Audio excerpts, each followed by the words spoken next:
পরম প্রেমময় শ্রী শ্রী ঠাকুর আমার পরমারাধ্যা জগজ্জননী শ্রী শ্রী বড়মা, পরম পূজ্যপাদ শ্রী শ্রী বরদা, পরম পূজ্যপাদ শ্রী শ্রী আচার্য দেবের শ্রীচরণে আমার শতকোটি প্রণাম।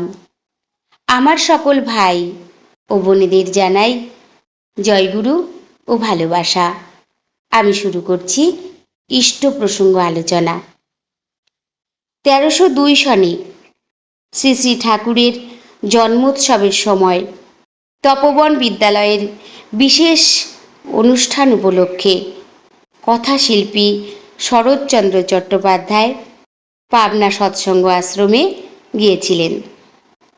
সেখানে গিয়ে শ্রী শ্রী ঠাকুরের সাথে তার অনেক কথা হয়েছিল। তিনি ঠাকুরকে অনেক প্রশ্ন করেছিলেন, আর পরম প্রেমময় শ্রী শ্রী ঠাকুর সেই প্রশ্নের উত্তর অতি সংক্ষিপ্তভাবে দিয়েছিলেন। শরৎচন্দ্র চট্টোপাধ্যায় ঠাকুরকে জিজ্ঞাসা করলেন, ঈশ্বরের অস্তিত্বে আপনি বিশ্বাস করেন? আমার তো একদম বিশ্বাস হয় না, আমি একেবারে নাস্তিক। শ্রী শ্রী ঠাকুর বললেন, আমি তো আছি, আমার অস্তিত্ব তো দেখতে পাচ্ছি।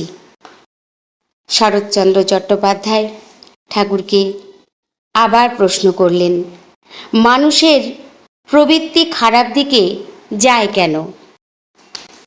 ঠাকুর উত্তরে বললেন, যে কাজে আপাতত সুখ আছে মানুষ তাতেই আসক্ত হয়, কিন্তু তারপরে যে দুঃখ আসে তখন তা মনে করে না।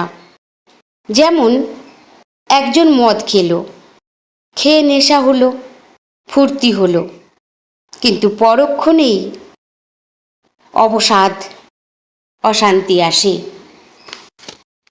শরৎচন্দ্র চট্টোপাধ্যায় ঠাকুরকে আবারও জিজ্ঞাসা করলেন, ভগবান কি দেখা যায়? ঠাকুর বললেন, হ্যাঁ। শ্রী শ্রী ঠাকুরের সান্নিধ্যে এত মনোরম, এত পরম পবিত্র, এত দিব্য আনন্দের স্পর্শ সেখানে, যেখানে শুধু শরৎচন্দ্র চট্টোপাধ্যায় নয়, অনেকেই, হাজার হাজার নরনারী তার কথাকে, তার হাসিকে উপভোগ করেছেন প্রতিদিন। অযাচিত ভালোবাসা পেয়ে নিরস প্রাণ সরস হয়েছে।